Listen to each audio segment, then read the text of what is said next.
Welcome to Bloombox Growing Deeper. I'm Sarah. I'm Hannah, and we're on a mission to help you become the gardener you want to be. Hello, everybody, and welcome to Bloombox Growing Deeper. We are excited because it's officially springtime, and so we are out planting.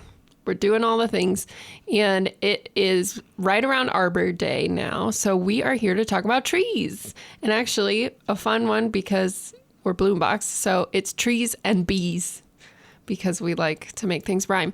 So we are here with Chrissy Land. Hello, Chrissy. Hello. And she has bees and trees. Has them both. So she's going to help us learn a little bit more about how bees and trees interact. Can you please introduce yourself? Yes, absolutely. Hi, everybody. My name is Chrissy Land. I am the Western Nebraska Community Forester with the Nebraska Forest Service. My office is in the Panhandle of Nebraska in Scottsbluff, and I am lucky enough that I get to cover the western half of the state for my job.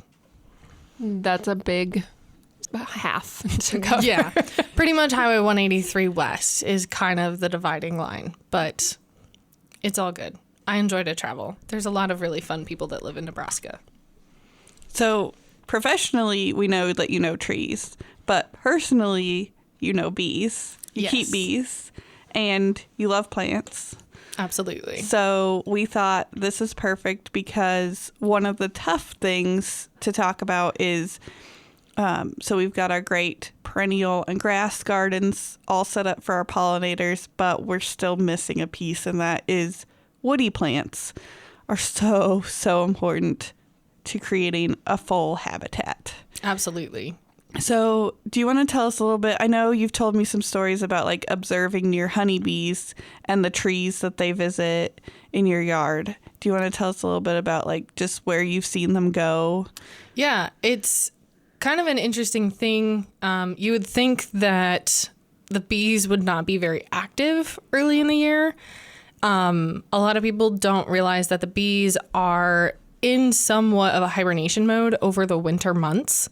And so when the spring, starts rolling around, and it could technically actually be a little bit early or late winter, not actually spring yet. Towards the end of the month of February, the bees are going to be out collecting pollen from trees that are starting to bloom. I'm lucky enough that I'm close to the North Platte River. And so especially coming into March when all of the maples, which would be the box elders in the maple family along the river that's naturalized, they have started to bloom, and you will see the bees coming back with their pollen pants completely packed full. I love that. I want pollen pants. Yes. Don't we all? I do not want pollen pants. It's fun. When they come back, it's interesting because you can see the different colors of pollen, and that can help you somewhat indicate what source they might have come from. Later on, when the dandelions start, they get these bright orange pollen pants. And so I always say it's the bee's knees to be wearing orange socks. Well, that we can get orange socks. We can do that. I get honey from you, and I can tell I can't tell. I don't know what the flowers are, but I see the difference when you bring me honey. Sometimes it's really dark, and sometimes it's really light. Yeah, and that's all goes back to the source of it and the timing of the year. Some beekeepers are very adamant about taking honey off after, certain blooms. So that way, if you wanted dandelion honey, you would make sure that you pull frames after they harvested all of the pollen and nectar from the dandelions to get a dandelion base or primary tasting of that honey. I am a beekeeper that waits until the end of the season, and I collect all of my honey at once. And so I have a lot of alfalfa around me. And then with the river, there's also a lot of naturalized areas. Thistle is actually one of them that they pull a lot from. And whether it's a good thing or not, there are a few pockets of a lot of thistle within close proximity. The bees are going to fly roughly a mile to a mile and a half. They will fly up to 3 miles for food to collect pollen and nectar, but for the most part, they're going to stay within that mile area. And so within the mile from me, I've got the river and I've got a lot of alfalfa. And of course, the thing though that we found this last year with the alfalfa is that it can bloom, but if there's no moisture, there's no nectar. And so if the farmer is not irrigating the alfalfa around the time that the alfalfa is going to be pushing blooms, it's not going to have very much nectar. And the bees need a lot of nectar. And so most of the time by the end of the season, I have a lot of sunflower. I have a lot of, it's probably like 90% alfalfa, because by the time you get to the fall, the bees have probably already eaten or used up the food source that they stocked in the spring. So when they're getting all that dandelion honey, there might be some dandelion cells that they don't get to that gets mixed in at the end. But that's why my honey is very, very deep in the floral taste. Like you can tell that there are a lot of different ones. A couple years ago when we had a really amazing year for yellow sweet clover, we were able to get some honey off of that was only yellow sweet clover. And that is very light colored, almost completely see-through.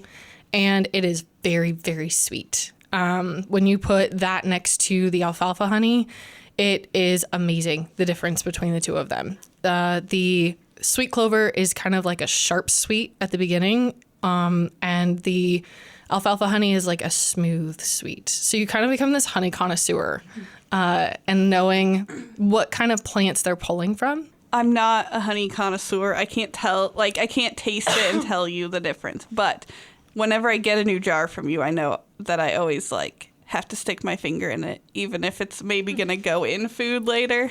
I want to taste the actual honey. Yeah. And it's different every time you bring it to me.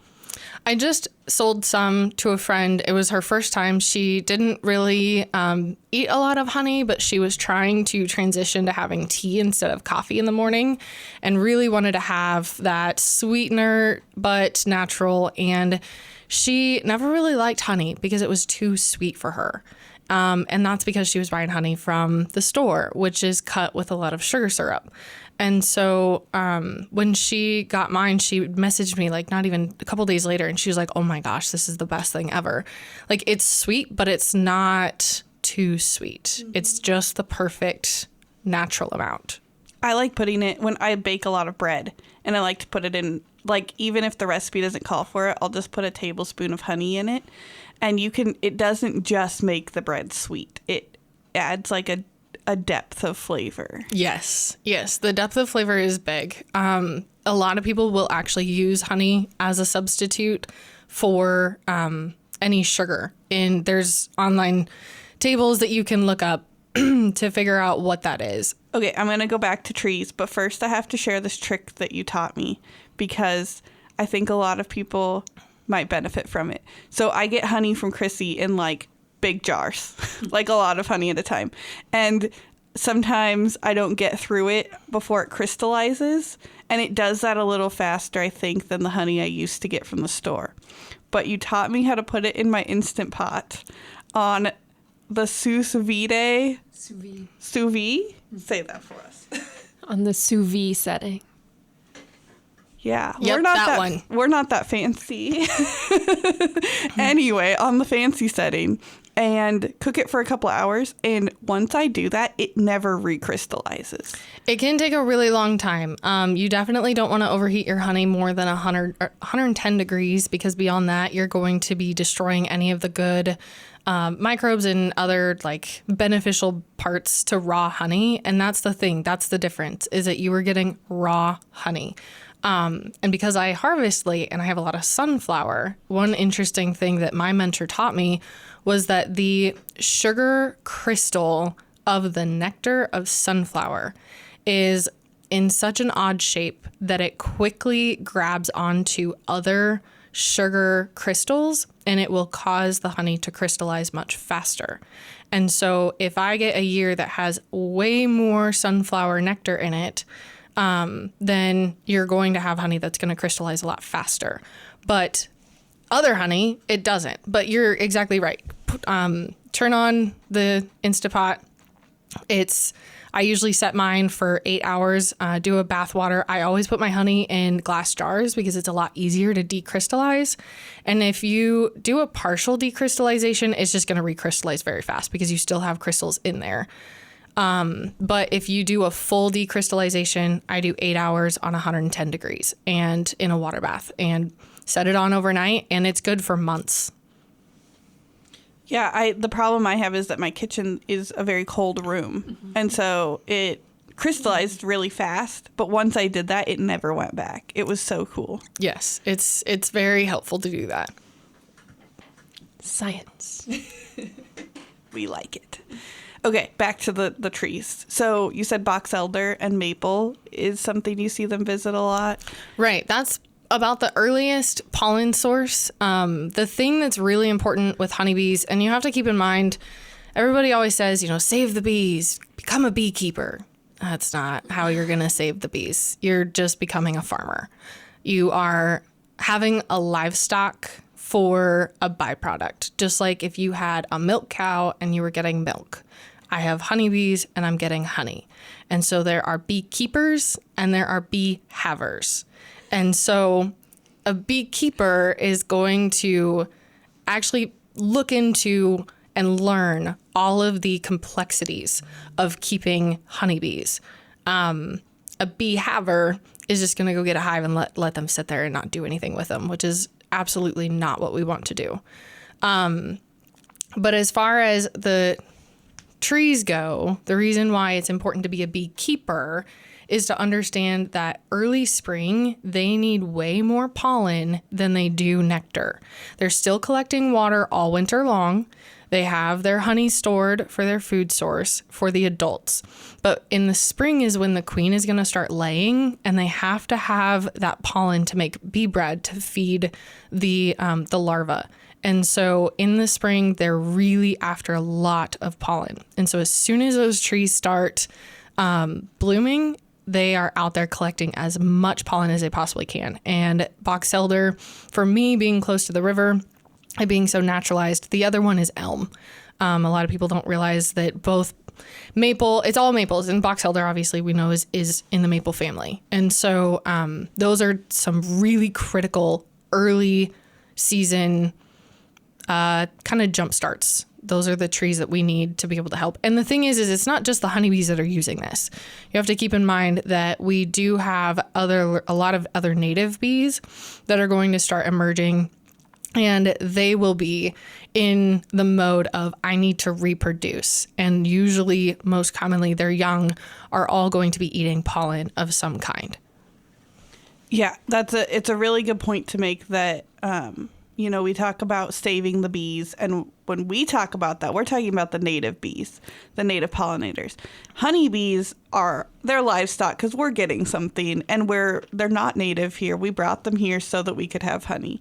But because they're livestock, we know them very intimately, and they are in larger groups so we can see them. Right. And observe them. But they're good indicators of what's happening with the native population too. We might see the honeybees more because our native species are more individualistic. There may be a couple of them at a time, but we can see what's happening with the honeybees. Exactly. There's a lot of diversity with the natives and the way that they rear their young or raise their young. And so, like you said, with the honeybees, we're constantly monitoring them because we are beekeepers. We are not bee havers. And so you're constantly watching, do they have enough resources? You're able to, it's been engineered. The whole bee colony box has been engineered for people to be able to manage and maintain these hives.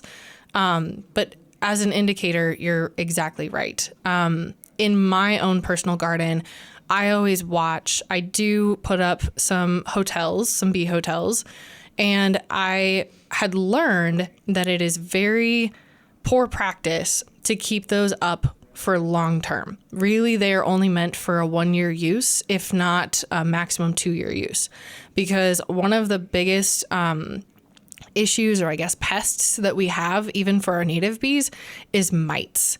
The bees can get mites. And so if you are leaving your hotels constantly, it's just creating a mite hotel, essentially. And so you want to be able to switch those out.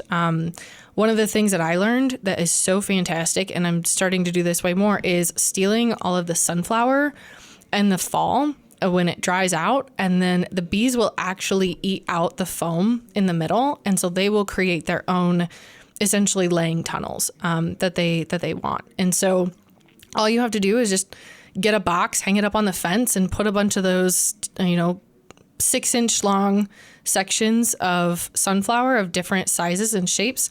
I will say that I see way more often about the 1/4 inch on my bee hotels, used way more often than the others. But I am constantly watching. I do have essentially a bloom box in my yard, and I'm always looking to see what kind of native insects. And it's not just the bees, it's also the wasps. I am so excited whenever I see all these different types of thread-waisted wasps, but they're all individual. Most of them don't colonize. Some of our bumblebees, they will colonize. But then also, like later on in the fall, when I'm looking at my sunflowers, I have a lot of solitary bees that are sleeping on my sunflowers. And so not only do I have the habitat for them to be, collecting their food and rearing their young, but also just sleeping. So if somebody wanted to plant a tree in Western Nebraska to help support the trees, to help support the bees and the trees, both things, what are maybe like your top 5? Because you've already talked about box elder and elm, which with elm, we all have to be careful what's planted, right? But what are some other options?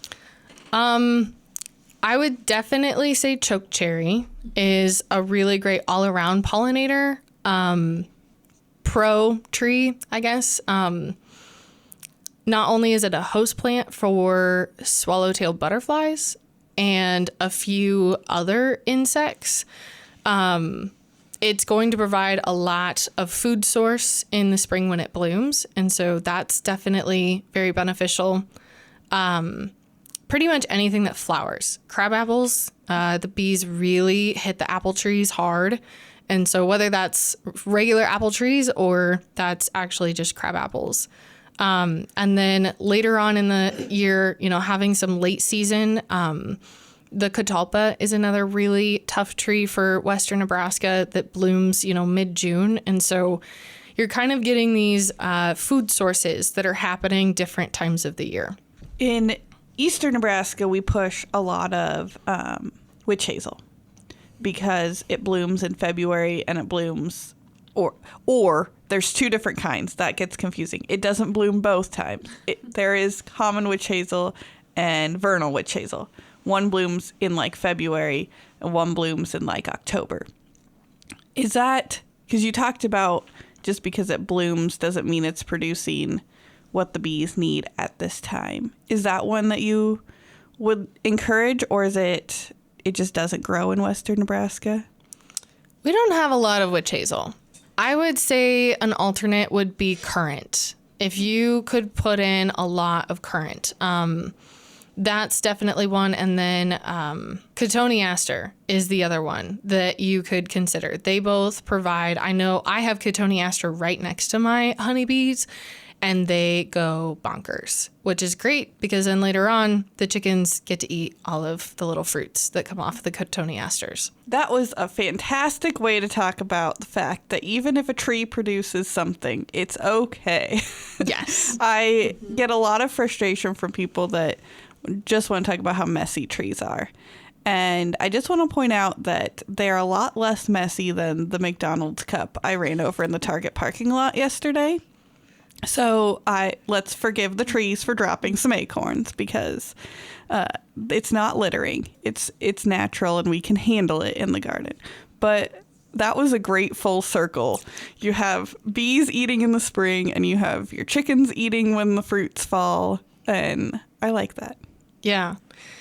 Most of the trees that are going to flower are going to produce some kind of byproduct, whether that's an acorn or a fruit, and even the shrubs too. If you don't have room for trees, look into the shrubs. There are a lot of woody shrubs that are going to provide the same benefits that you would get out of your trees. And so you can kind of mix up and have some diversity in that manner. And shrubs, if you put them close enough to each other, they're just going to compete with each other, and they're less management in that, in my mind. You are covering more ground that way, and you have something that's also a different height in your garden, a different texture, and a different color. But yes, most of them are going to produce some kind of byproduct, and it only happens for like 2 weeks out of the entire year. It's okay. Don't waste the rest of the year being frustrated about those 2 weeks. Don't make your plant choices based on whether or not it's going to fruit. I will say, however, when you are picking out crab apples, definitely look for the cultivars that are persistent fruiting, which essentially means that they're going to hold on to their fruit all the way into the winter, which basically hangs them on the tree longer for the birds to get at them and for the other wildlife to get at them, but they're not going to drop until essentially you're done mowing. And so you don't have to worry as much if you are really particular about having fruit in your lawn. Plus, if those fruits hang on long enough, they ferment, and then you get to watch the drunk squirrels. And that's just fun. Our backyard crab apple is like that, and we definitely have some party squirrels that show up, and it is funny. That is fantastic. I love it.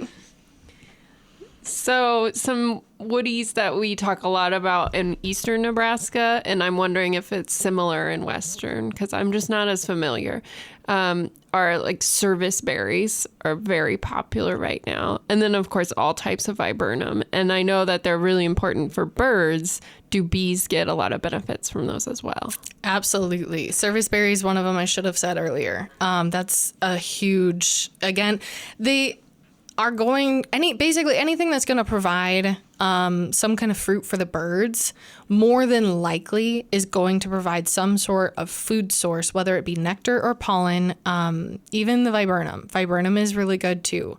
And honestly, having a variety of nectar sources, there are different proteins and other, beneficial elements to the different species. And so actually you have healthier bees by having a diversity in your plant selection.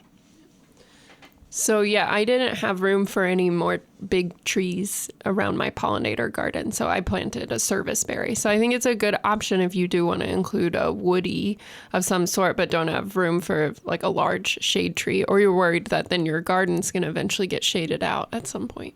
Yeah. And everybody, of course, knows butterfly bush. That's one. They have a buzz series that only gets about 3 feet tall and 3 feet wide, which is really fantastic. And I thought there was some controversy with that one over whether it was just like junk food for our pollinators. I never know. Sometimes there's it feels like vying for power in the pollinator plant world between the natives and non-natives. And so sometimes I don't know whether to believe that or not. Have you heard any of that drama about butterfly bush? A food source is a food source. I mean, I don't know. If I only ate cheeseburgers for a week, I probably wouldn't be as good.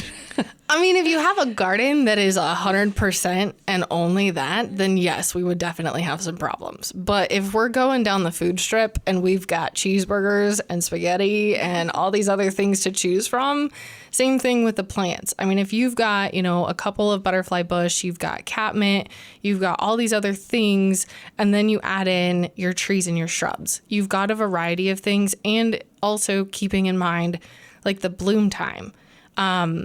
Butterfly bush is blooming kind of midsummer, late summer, in the time when the bees are very, very active. And so they are burning through sugar fast. And so they are collecting a lot of nectar.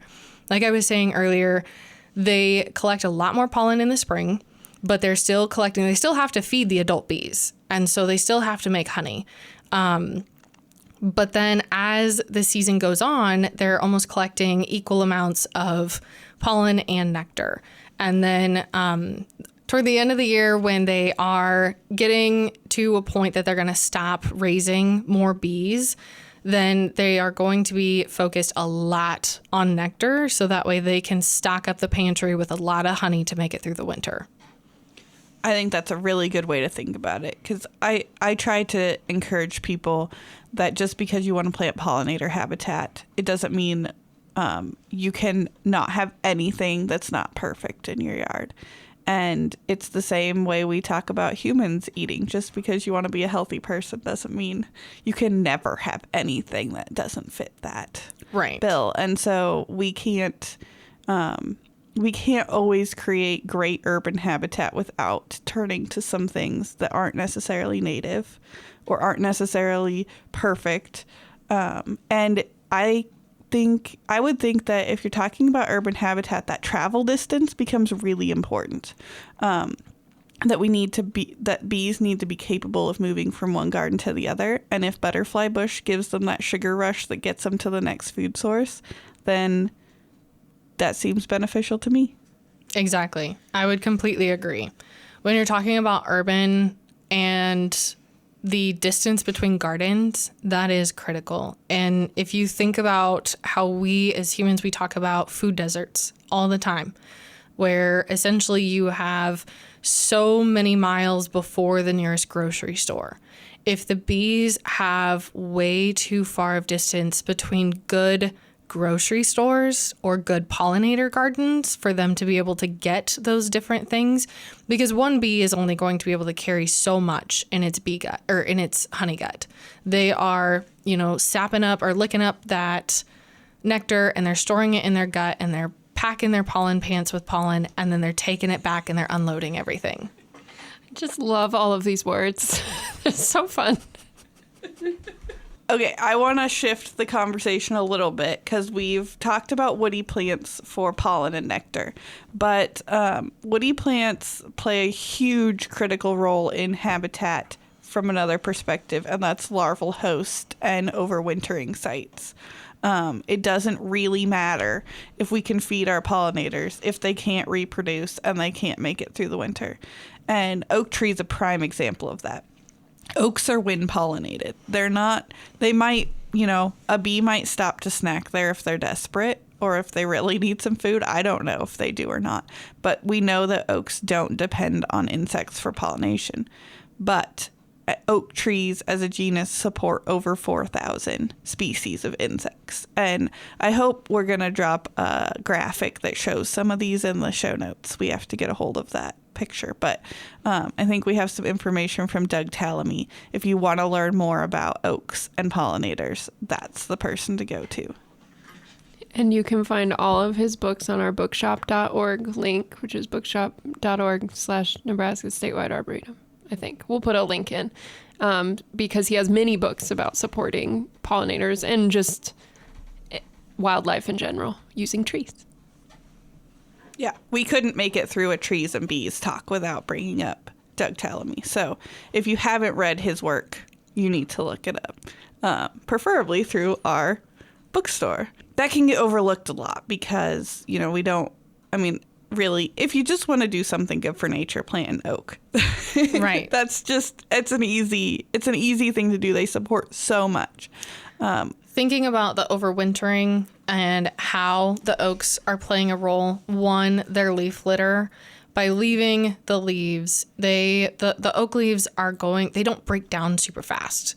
But they will break down over the winter time. And so they can create a really nice sort of padded overwintering area. If we've got insects that are basically turning into a chrysalis right before the hard winter hits, and they are going down into that leaf litter, and essentially that is sort of their blanket for the winter. That's keeping them warm enough, essentially. And then also with oaks, their kind of rugged bark really creates a lot of nooks and crannies that the larvae or the insects that are more likely going to overwinter on the bark of the tree. And so that's why so many oaks with their corky bark or their goofy, like bur oak, obviously, a lot of corkiness. Elms are the same way as well. I think when we talk about caterpillars turning into butterflies or moths, a lot of us have in our head the picture of the monarch caterpillar chrysalis dangling from the stem of a plant. And that's not actually the most common way. It's just very visible to us as humans. More caterpillars form their chrysalis or their cocoon down in the leaf litter, which is why you hear us pushing leave the leaves so much. Yeah. Some of them will make a little den or a little burrow just underneath the surface. A lot of beetles will go underground and then they will crystallize and then go from basically a larva into the beetle. And so a lot of our other pollinators do the same. And there's a reason why monarchs are so visible because they're hard to eat for other things. They don't taste good. So they can afford to be a little bit more out there. Most everything else needs that protection. They need more hidden spaces in order to reproduce and metamorphize. Yeah. Ooh, another fun word. Okay, so let's spend just a little bit of time on how do we get woody species into our gardens, because we know that a lot of people, if you have an acreage and you have the opportunity to plant any tree that you want to, you've got huge opportunities, and that's wonderful. Plant some oaks, plant some catalpas, plant everything that you can think of. But we know that a lot of our listeners are in more urban areas, and our gardens are limited there. I mean, I probably have the trees that are going to be in my yard. I think I'm full. I would have to remove something to add another tree. But we have smaller options. So you've talked about some of your favorites being like currants, and remind me what else you said is your favorite smaller. Cotonie aster can be a little bit bigger, but it's definitely a good shrub option. There's a lot of viburnums, like Hannah was talking about. And then there are some smaller varieties of like serviceberry. But I would say that I think currant is probably one of my favorites. And Hannah, I know you have a lot of favorites because you've thought this through with your small shady yard. Yes, I'm in the same spot where my yard is kind of full. I did have to remove a tree, so I planted 2 more. So I had a little bit of room. I did try to plant an oak, and it actually failed. So I know, right? That was on me. That was total planting error, I'm pretty sure. But I planted a bitternut hickory, which is going to be a nice big shade tree for us. But I also planted a black cherry, which will stay a little bit smaller and will do a lot for many different types of wildlife. So I'm excited for that. And I have a serviceberry in place that I have been failing miserably because first year it got eaten by rabbits, and then the next year, the first year I didn't water it, and then the next year it got eaten by rabbits, and it just keeps kind of coming back. So I'm gonna let it see what happens this year, but hopefully it keeps going.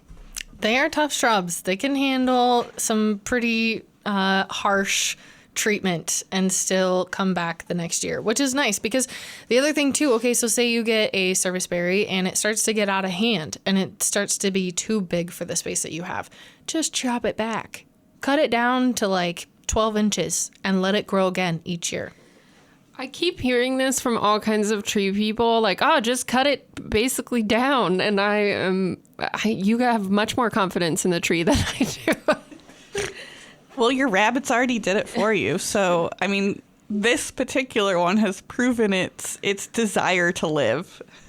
One of my really exciting shrubs that I added to my garden, and I know that it will potentially get big, but I am hoping that by putting some aggressive neighbors next to it, it will kind of keep it in check, is a silver buffalo berry, which is something that is a huge pollinator magnet. It's got gorgeous silvery texture or silvery color to it. It's got a fine leaf on it. Again, though, it's one of those that if it does get a little out of hand, I can just whack it back. I think kind of in line with that, and I hope my parents don't listen to this episode. I bought my dad a wild plum and planted it in their yard. And I was like, it'll be fine, guys. But it can also get a little aggressive. But it's really good as well. Is that something you would recommend? Absolutely. Can't believe I didn't even think about it yet. But wild plum, one, huge on pollinators, on having the bloom, a lot of blooms. And then, of course, who doesn't want to go pick plums later on? I mean, those are the best thing. I pointed at Sarah because she doesn't like plums. It's crazy. Oh, how are we even friends? I like the boring old grocery store plums, but for wild plums, I need them like made into a cake or something. Maybe you're just picking them at the wrong time. That's critical because if it's possible. And you are probably eating the skin, which is the worst thing. You want to like pick Okay, them. have you ever seen the size of a wild plum? They're like tiny. I don't got time to peel all these tiny little plums. Oh no, you just pop it in your mouth. You separate the skin from the fruit because you want to wait until the fruit is really soft. And the outside of the plum has what we call a bloom on it, kind of like an egg has a bloom on it when they lay. When it starts to get kind of that foggy look on the outside and it's a really dark color underneath, then you kind of take your thumb and wipe the bloom off and it's soft to the touch. That is the perfect time to eat the plum. If you are not waiting long enough, it's going to be bitter and it's not going to be great. This might be my problem. I learn a lot about eating things from you because you're also the one who taught me I'm putting this in quotes, proper way to eat raspberries and blackberries. Yes. I hate getting the seed stuck in my teeth. No one ever told me this, and I just started doing it. You just squish it between the roof of your mouth and your tongue. You don't use your teeth when you eat blueberries and raspberries because if you use your teeth, you're going to get them all stuck in your in the cracks and crevices. And it's just annoying because then you're picking at your teeth forever. Like, I don't like popcorn because of that reason. This is a life hack that I feel like we should sell. Yeah. I'm telling you, she knows a lot of things about how to eat stuff. Although we might have to disagree. Popcorn is my favorite food in the world. Yeah. But I agree. It is annoying to then be like picking the shells out of your teeth forever. Okay. I think we got distracted. There was something else I wanted to bring up. New Jersey tea is not... So this is where, like, buffalo berry, I have huge plant envy over. That's a Western plant. That's what Right. you can have that I can't have. New Jersey tea is something I can have that you can't have. There's a lot more things that you can have that I can't have, but... It is just like this little like 3 to 3.5 foot ball shrub that just it stays small on its own. It might get a little bigger than that in like a super happy condition, but it's not a big shrub. A Western alternate to that might be Apache plume. Yes. Apache plume stays a little bit smaller. It really wants to be dry, very dry, but it's going to max out about 3 feet tall. If it's really, really happy and you don't prune it ever, it might get to 4 feet. But for the most part, it blooms like crazy, all these white flowers all over it when it's happy. And then it pops out these little like truffula tree looking seed heads. And so the whole thing is just like fuzzy white. And it's like a clematis. What is the fancy word for a clematis seed head? I don't do fancy words. Anyways. You fixed our French. One of those. Just imagine a truffula tree, white, fuzzy, kind of like a dandelion head after it, turns white. Yeah. All over the shrub. I feel like that was a great comparison. New Jersey tea doesn't make puffs. It just makes seed pods. But those are like two very comparative shapes and sizes. New Jersey tea is covered in white flowers and covered in pollinators. And I use it sometimes in bloom box because even though it's a woody plant, it's the size and shape of a perennial. And you could manage it just like a perennial. You could cut it back every year. You just lose a lot of, I think you might lose some shape and longevity in that, stressing it like that. But you would also lose that larval host capability, that overwintering of things. One of the shrubs that we haven't talked about yet is the lilac. That's definitely a huge pollinator magnet. You can get them in all shapes, sizes, and colors. Mm-hmm. Just find the one that fits your space. Can you give us a quick primer on lilac management? Yeah. Hannah, you were talking about not wanting to cut things back. I have lilacs and I'm afraid to do anything to them. And so now they're not doing as well as they should. And I feel bad because the owner of my house previous to me brought them from her home in Kansas, and she loves these lilacs. And I know she looks at them and probably goes, oh, that girl, she's not taking care of my lilacs. So tell me how to get back in good graces. Okay, most critical thing. One, it sounds like you have the second type of lilac. So there are really truly two ways that lilacs grow. You have like the Japanese or the Miss Kim lilac, and the way that you know that is because there's only one stem coming out of the ground most of the time. And so if you have like a small little like meatball shaped lilac and there's like one stem coming out of the ground and maybe a couple small sprouts, you don't want to heavily prune them. You can do a reduction cut and take a third of the length off of the ends. But if you have the second type of lilac, which sounds like it, this is the most typical like farmstead lilac that you're going to get. There's going to be a lot of stems coming up out of the ground. They kind of creep and they throw stems all the time. And so what happens is as those stems age out, they become less productive.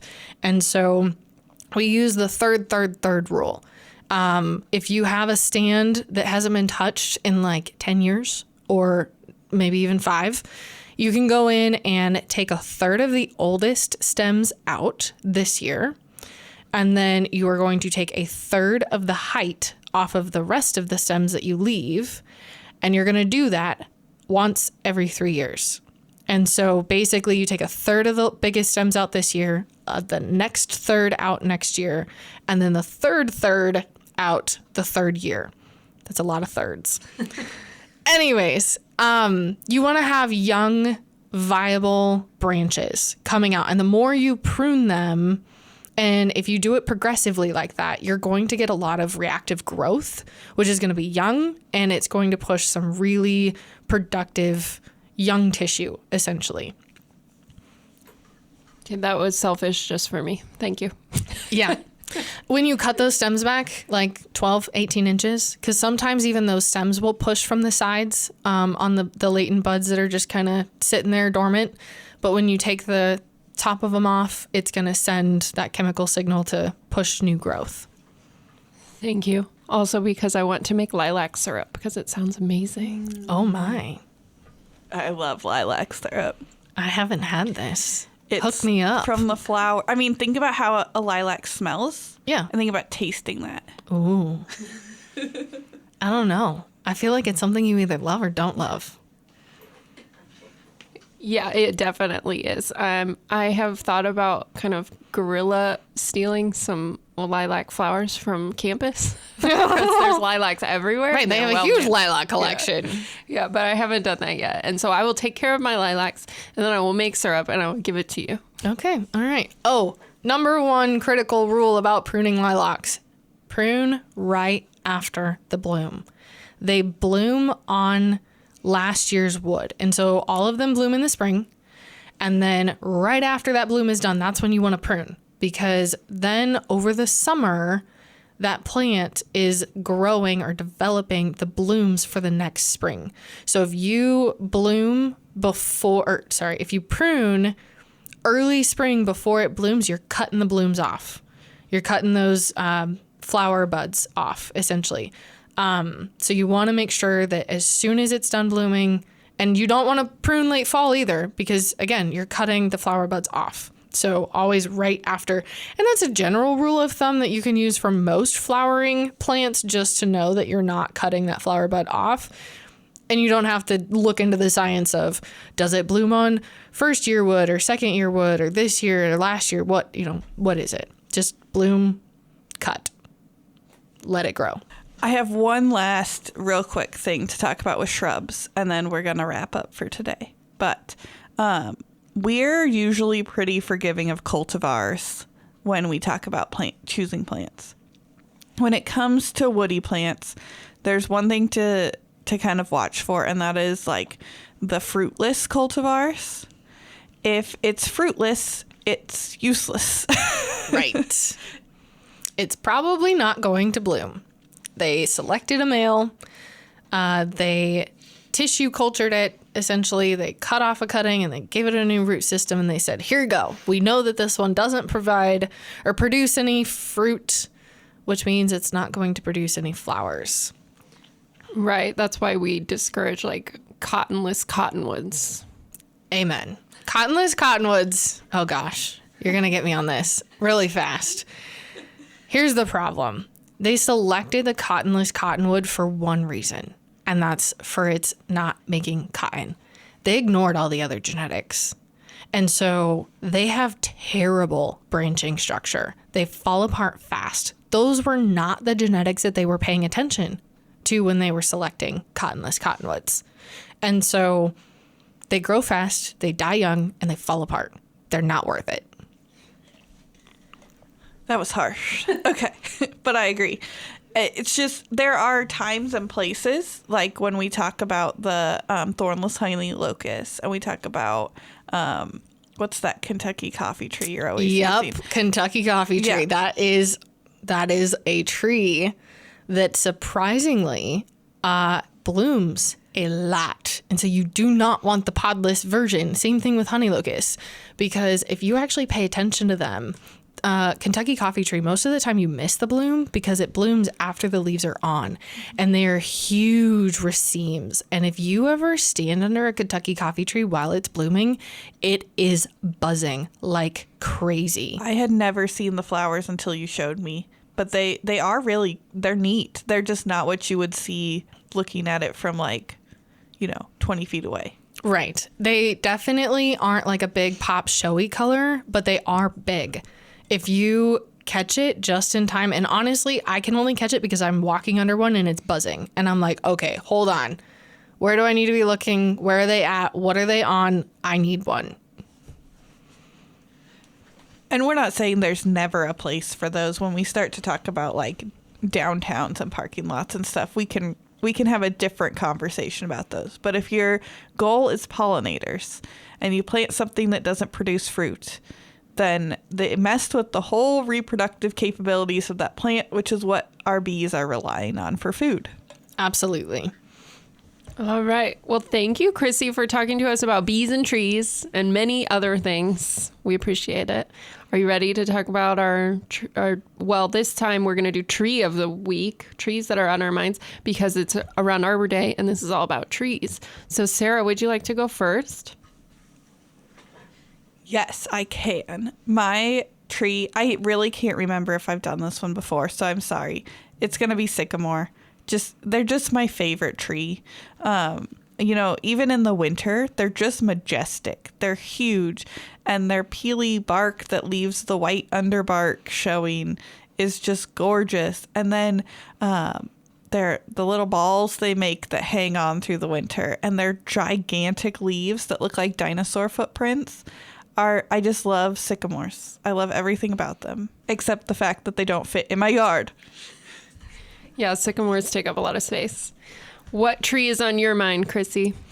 I'm going to go back to the box elder. It's a very underused tree in the landscape, or at least in recent years. It hasn't been planted as much. There's the new cultivar, Sensation box elder. I'm not a fan of it. It burns up in western Nebraska in our hot summers. But one, it's an early pollinator food source because it's in the maple family. Two, it can become a really fantastic dense shade tree. And it's not monstrous like the sycamore, but it's also not little like a small crabapple. And I think it kind of looks like it has a bad hair day, but it's a really cool texture. And it's not only beneficial for the insects, but it also, like I said, it brings that different element. It brings a different color to your landscape and a different texture to your landscape. And it can be grown all the way across the state. Just go get one off the river. Same with cottonwoods. If you want a cottonwood, just dig one up. Yeah. Okay, Hannah, what tree is on your mind this week? This tree is on my mind this week and every week because it is my favorite, and it's a catalpa tree. They're gorgeous. I just love, especially, I think they look good year round. Same with all these other trees, because the blooms are gorgeous in the early spring. You definitely notice them. They are big white flowers, and they do litter the sidewalks a bit, but I don't really care. And then the leaves are huge heart-shaped leaves, so they're very easy to identify. And then when they don't have flowers or leaves, the branches, I feel like, are just like they're crisscrossing and they're twisty, and they do all these different, it's like a interesting branch structure tree as well, especially when left to its own devices, like we see a lot along the trails here in eastern Nebraska. So, and they pop up because they can reproduce through the roots. They'll just send up little shoots and different things. So I guess not really reproduction, but you can correct me if you want, Chrissy, whatever that's called. And so you often see like groves of these together, and you can see them everywhere. And I just think they're pretty and fun. I really love how their character. After the leaves have fallen, some of the seed pods are still on the tree. And so, like you said, you've got this really gnarly, twisted growth that's really bulky, thick twigs. And then you've got these like kind of, I don't know, like Edward Scissorhand things hanging down like, yeah, they're perfect for Halloween trees. Yes. That's for sure. All right. Well, thank you, everybody, for listening. Please feel free to send us your questions. We're in the thick of gardening season, so send those questions in so we can help you out. And maybe we'll do a couple of question-only episodes.